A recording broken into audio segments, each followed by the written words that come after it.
Hey everyone, this is Ascend, a game I've been working on for quite a while now. It's a roguelike bullet hell where you must fight free from a recurring dream. When you die, your character resets for a new, fresh run. You collect synergistic runes and upgrades as you progress, defeating wacky enemies and bosses along the way. At this point, I've spent over 2 years working on Ascend in any bit of free time I can get, and I think it's time to document my progress as I push toward the end. I'll go over the journey in the future, but for now, let's just say the game has gone from this to this in the past 2 years. Currently, there are 2 distinct areas that you can progress through, with procedurally generated floors allowing for unique runs and replayability. These floors can be comprised of normal enemy rooms, arena rooms, bullet hell rooms, boss rooms, and so on. The bosses of each area can spawn as different variants, each having unique phases.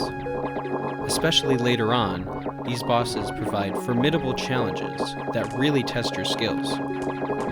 To take down these foes, you can increase your power with various pickups. These can be simple things like health packs, armor, or extra crit chance.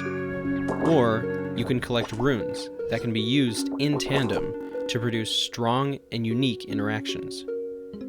You have a rune slot for each of the 3 types of runes: movement, projectile, and elemental, and you can upgrade these runes as you defeat enemies.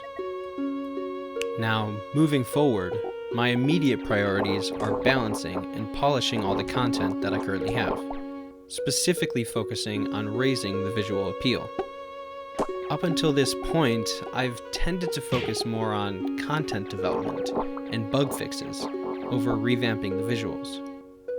However, as the game has grown into what it is now, a lot of the earlier art and animations have been left behind in terms of quality and consistency.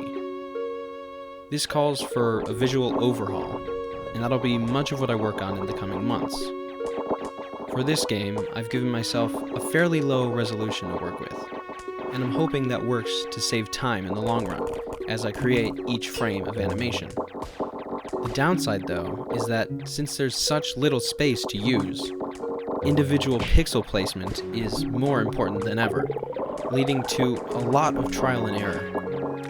Once I have most things at an acceptable level of quality, I can continue adding the rest of the content that I have planned. I'd love to tell you about it all, but I don't want to spoil anything just yet. If you'd like to try out the game's current version, there's a link in the description. I truly appreciate any and all feedback, so please, let me know your thoughts. Thanks so much for watching, and I'll see you next time.